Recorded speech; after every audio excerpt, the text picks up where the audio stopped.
Hello and welcome to the Fourth and Fierce Fancast. My name is MJ. This is Football Talk Fierce and Unfiltered, hosted by a real NFL super fan who loves the game just more than she could ever possibly put into words. As always, please like, follow, subscribe, and share. Costs $0 to do that, and you're helping out one of the best fan casts around. Yeah, I said that. So, in any event, let's jump right into the NFL Week 8. I'm very excited. You all should be very excited. And if you want to debate me, please feel free to do so. You can email me at fourthandfierce@gmail.com. Number 4, THANDFIERCE@gmail.com. Or we can argue in the comments. I'm fine either way. I love talking football, and I'll talk it all day as long as we can do it in a respectful manner. And let's jump right into Week 8 and the results. So, we had the Vikings and the Chargers. Chargers beat the brakes off the Vikings. It looked bad. And for a minute, it looked like Carson Wentz was, going to get knocked out the game. It was crazy. Chargers looked good, but the Chargers are a team I just don't trust. They look a little up and down. They have these really great games like this game, week 1 against the Chiefs and other games, but then they'll come back and have a game where you're like, wait a minute, what are you guys doing? So yeah, they're a little hard to pinpoint, to kind of like pin down. Carson Wentz did not have a bad day, but he didn't have a great one. They just couldn't seem to score, which I'm befuddled by. You have one of the best offensive weapons in the NFL, Justin Jefferson. So it was just it was interesting. Justin Herbert had a good day. Both quarterbacks threw an INT. I just think it came down to, it looks like Herbert just kind of outplayed Carson. Now, would it have been different if JJ was there? I don't know. It's a possibility, but it looked a little off. And now we're at that point we're at mid-season where we're starting to kind of see what teams are going to trend up and what teams are kind of like going to stay where they are, and some are going to trend down. And we're going to talk a little bit about that too. Which teams I think are, the real contenders in each individual area. So next up we have Dolphins and Falcons. Dolphins beat the Falcons. I didn't see that coming. I really didn't. I thought Bijan Robinson would run all over them. I did. I literally thought they would. I thought they would beat them going away, and they didn't.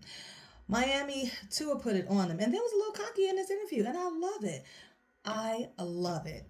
I love that he had he was a little confident. He had a little swag to him. I'm not mad at Tua, but he had a good day. 20 of 26, 205 yards and 4 TDs. Cooking. That was a great day. If he could stay like that, this team will be fine. HN had 18 carries for 67 yards. That's not a lot of yards per carry. So, but I think if Michael Penix had played in this game, it would have been different. I'm not gonna lie, I do. Kirk Cousins, who did not make a mistake, it's just, he's. Look, I know I said this a lot. He's not the guy. If he was the guy, he would have never left from Washington or Minnesota. He just isn't. And it showed because he had the weapons. I think they could have easily beat Miami. I don't know what happened. Bijan had 25 yards for 9 carries. Why? You have one of the best running backs of the league. Put the rock in his hand and let the boy go. I really don't know what the game plan was there. 9 carries for a back like that. Like, what were you trying to prove? I don't know. Anyway, that game was that was a pretty interesting game too. Next up, we have Bears and Ravens. Now, we all know one thing about me. What is it? I want every team in our division to lose. I do. I'm a Lions fan. Now, you don't get to hear me go crazy about the Lions this week because we're on a bye. But in any event, I'm usually a maniac when it comes to Detroit Lions, and you all know that. If you've ever seen any of these, you know that is my team, and I'm not playing. We have the Bears and the Ravens, and of course I was going for the Ravens because I never want anybody in our division to win, and I was right. Tyler Huntley did a good job. How the Bears let them beat them like this was crazy. Because on paper, the Bears are a better team. I mean, you can argue me if you want to. On paper, they are. They had a superior quarterback on paper in Caleb Williams versus Tyler Huntley. They have DeAndre Swift. They have a good running game. That defense is very, very good. And y'all let Derrick Henry just go bananas on y'all. 2 TDs. He didn't go 2 bananas. He only got 71 yards. But he had y'all let him get 2 TDs. Y'all couldn't stop him at all. Like, I just don't understand it. The Baltimore Ravens look like they're trending up. It looks like they're going exactly where they need to go, especially considering the division that they're in. That is the most intriguing division in the NFL because it can still go to any one of those teams, including Cleveland, because nobody is a clear runaway favorite. No one. And I don't know if it's the injuries, I don't know if it's the play, I don't know what it is. But that division is intriguing. I'm very interested to see who comes out of the AFC North because Baltimore looks like they're trending up. And people were burying them a week or two ago. They were, oh, they could never win the division. This is Pittsburgh's division. Is it? We'll get to Pittsburgh in a little bit. Up next, we have the Jets and the Bengals. The Jets got their first win, and I'm very excited because I love Aaron Glenn. Now, y'all know I hate Ben Johnson. We've talked about this. Ben Johnson, like I said, the way he did our last game and then left and went down the street, something is off there, and you're not going to convince me otherwise. You could try it, but you won't be able to do it. I'm just telling you, this is how I feel. But they got their first win, the Jets and Aaron Glenn. I love Aaron Glenn. Like I said, I always knew at some point Aaron Glenn would go back and be with the Jets because that's who he is.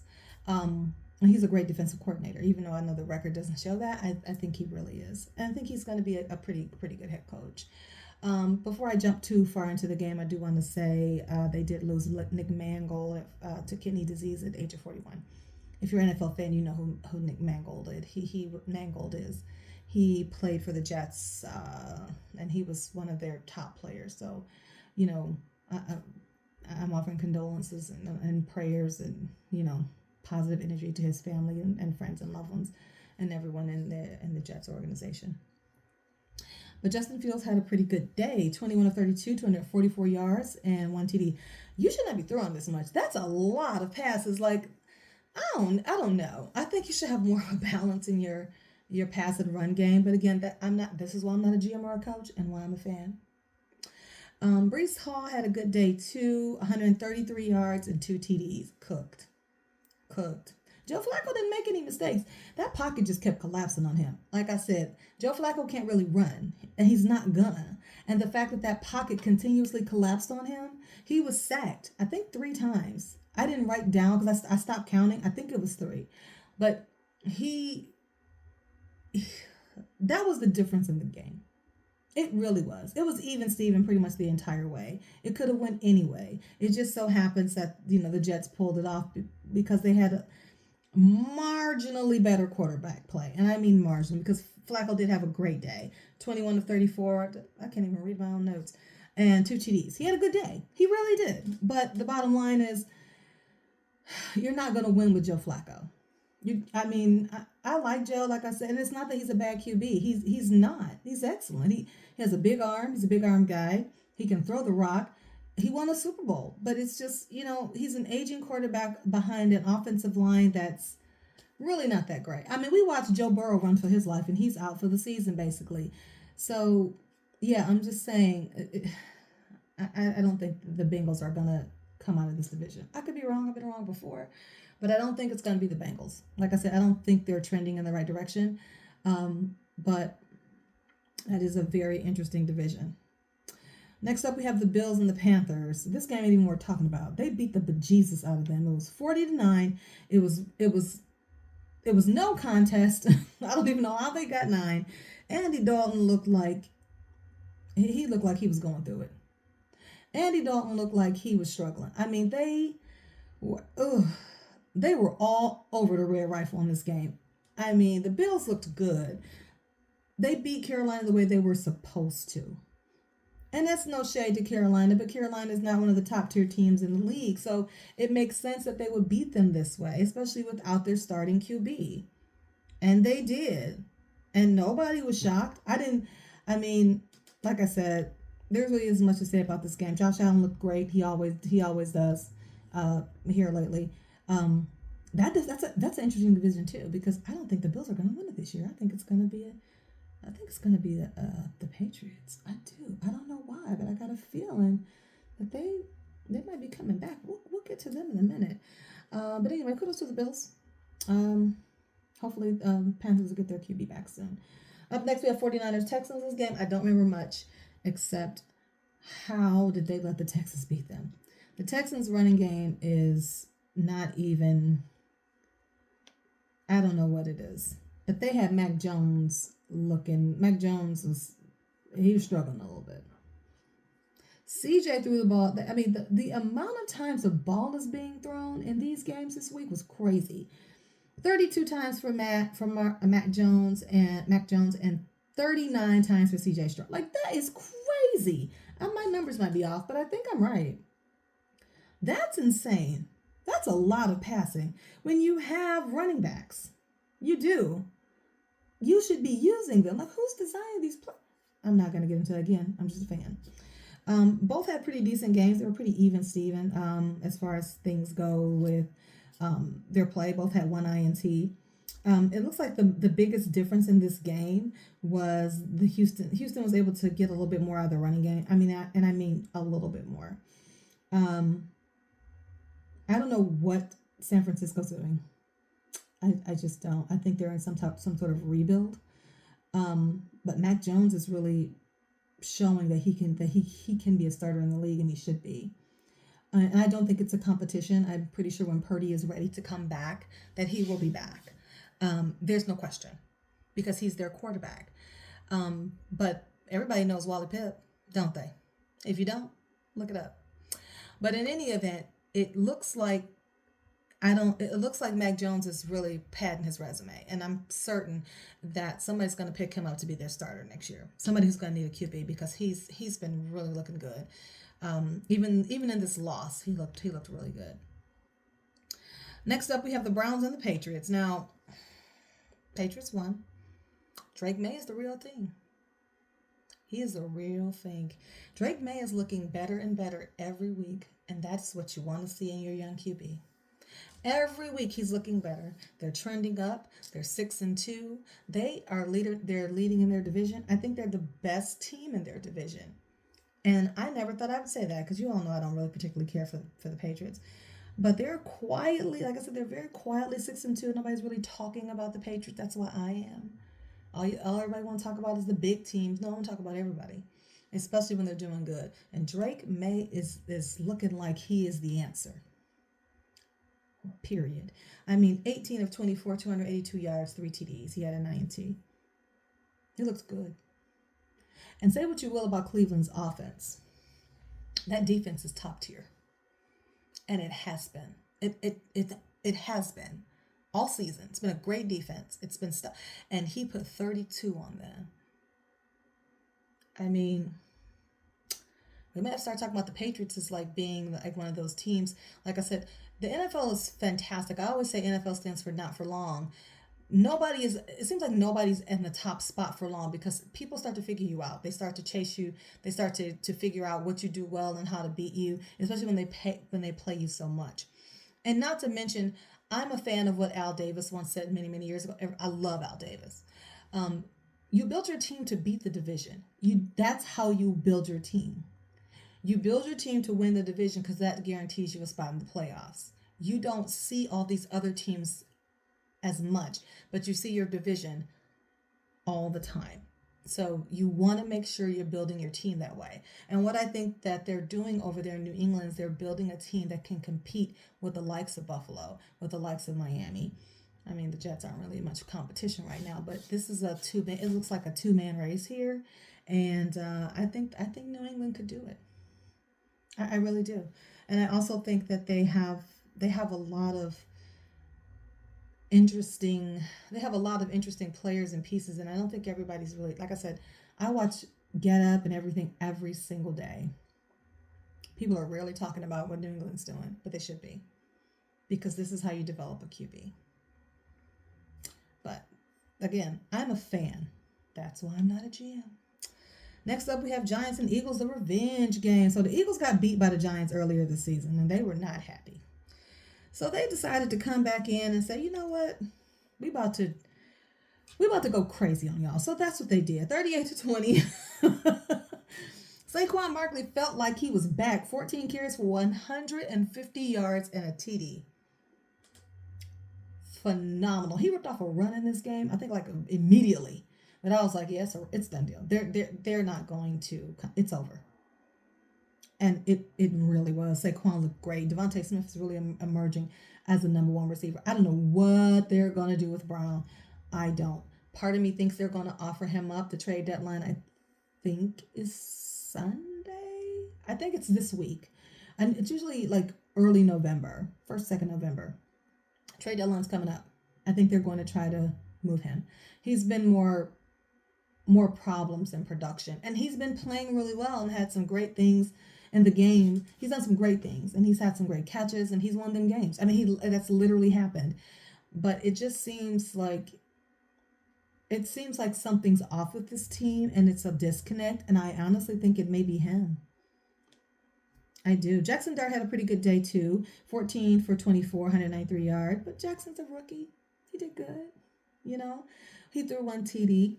He's developing. Like I said, he'll get there. I'm not worried about Jackson. He's going to be okay. He'll be fine. If he gets some neighbors back next year, watch out. The one thing I didn't love about this game was Scatterboo went down, and I think he might be done for the season. I don't know. I'm going to have to look into it a little more, but he did go down, and it just made me so sad because I never want to see anyone injured. I want to see everybody. I want to see all the best players on the field. If you've ever seen this podcast and heard me talk, I always want to see the best players, and I don't ever want to see anyone injured. And it just really made me sad because him and Dart really had something special, and I wanted to see what they could do. So I hope he gets well soon. I hope it's not a season-ending injury, but just get well. Just get well and get back, and take your time because the NFL will be here. Next up, the Bucs and the Saints.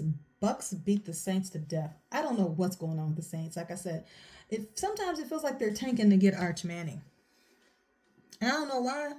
They don't have anything there to offer him. Like, there's really nothing, that team has no identity. They just don't have an identity. They're just a football team.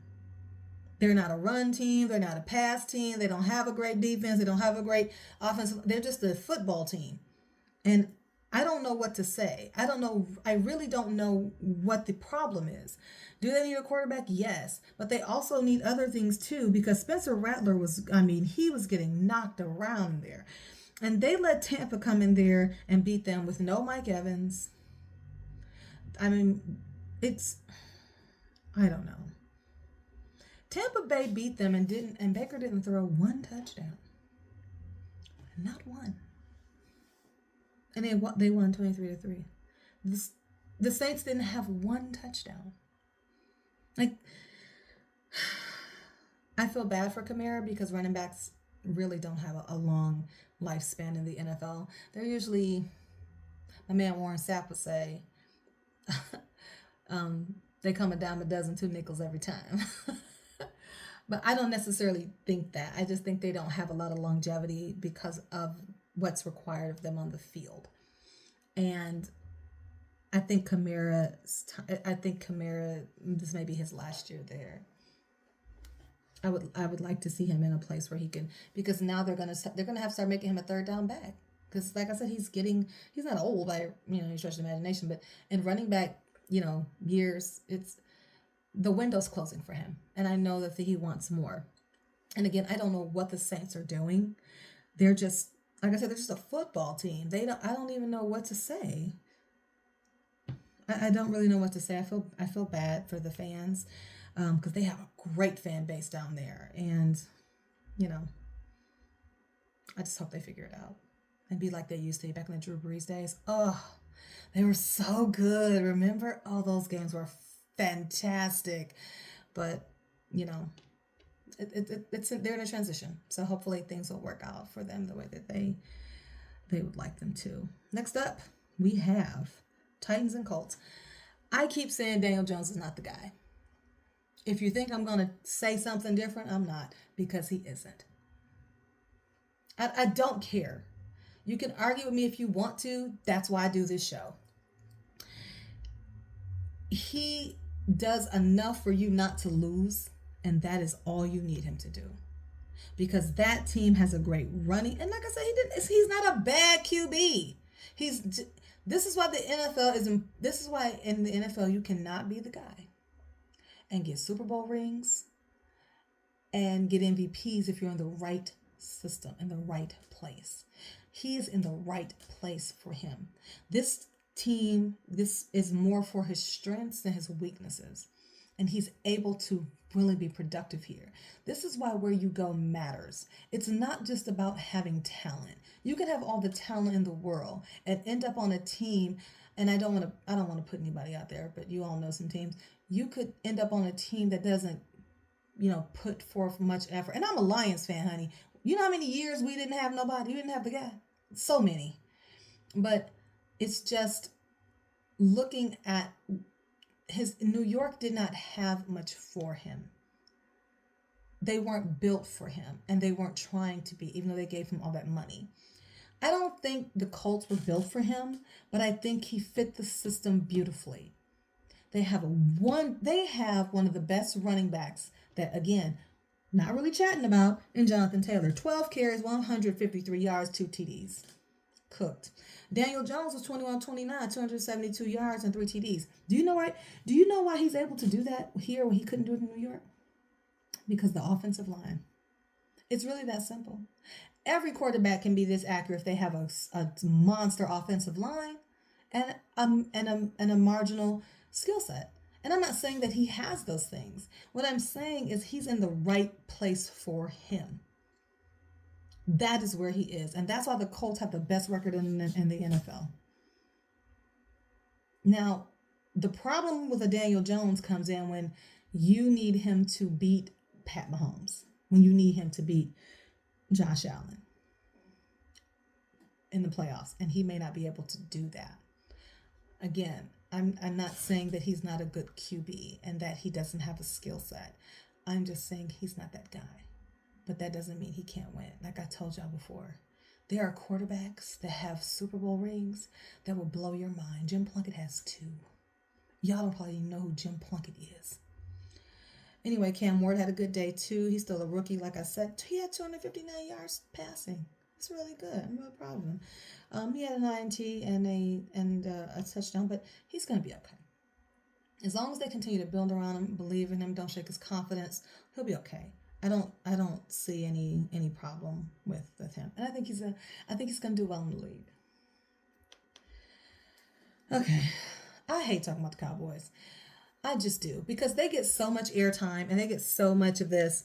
Like, everybody's always, oh, the Cowboys. I don't have time, but they got beat 24-44 by Denver, and I know the score doesn't seem that bad. If you watch that game, it was worse. I'm not lying, it was. They had Bo Nix out there looking like he was Troy Aikman. Bo Nix was cooking against that defense. And had they kept Micah Parsons, I don't think this would be happening. Because their offense can score. They scored 24 points against Denver. Denver has a great defense, and they still gave up 24 points. But they couldn't keep up with Bo. Bo had 4 TDs. Dak didn't have any. That's crazy. And that's mostly because that their defense can't stop anybody for real. They just really can't, and that's so sad. And I think they're starting to, I don't know, Jerry's doubling down. Jerry's just doubling down. He still thinks trading Micah Parsons was the right decision. And he could be right. What is it the right decision for? Or letting Micah Parsons go, whatever he did. I just need him to explain to me does he talk about how it's gonna benefit them next year, or because it's not doing anything this year. The boys are barely winning. The boys are 3-4-1. They're not even at 500. The boys are not doing good, and it's the defense, because the offense is scoring. And go back and look at all the scores and look at all those Dallas Cowboy games. They can put points on the board, but they can't stop anybody. And if you can't stop anybody, you're asking an awful lot of your offense to go out and outscore someone every game. That's a lot to ask them. But I don't know. Jerry Jones, I don't know. I don't understand getting rid of a generational talent like that. Micah Parsons is a difference maker. And it just is what it is. He is a difference maker. Now, speaking of Micah Parsons, again, I want every team in my division to lose because me. Micah Parsons and his Green Bay Packers, Aaron Rodgers and his Pittsburgh Steelers, the revenge game, Aaron Rodgers playing his old team in Pittsburgh. You think Aaron Rodgers is going to show up and beat? They got beat. I don't know how. I don't understand what's going on, like I said before, in Pittsburgh. They should have run away with this division. They have the most expensive defense in the NFL. And y'all are 4-3. In a division that includes a Baltimore team that hasn't had Lamar Jackson since we played him. Cleveland, who doesn't have no idea what they're going to do offensively, and Cincinnati, who have not had an offense or defensive line as long as I can remember. And you got a great defense and Aaron Rodgers, and you went out and you got him wide receivers and all this, and you guys just can't get the job done. What is it? What is it? I said earlier in one of my older episodes that I think it's time for Tomlin to go. Not because he's a bad coach. I love Mike Tomlin. Y'all know that. I think that it's time for him to be in another place and kind of motivate some new players. Kind of like Andy Reid. Andy Reid was fired, I think, from the Eagles. But he went to the Chiefs and he got a, fresh start and things. I think it might be time. I think it might be time. Because I don't know what they're doing. Because they should be running away with this division. They really should. I just cannot believe that they're not. I just can't believe they're not winning like that. I'm shocked. That defense is great, and you have Aaron Rodgers, Jordan Love threw 3 TDs on your defense.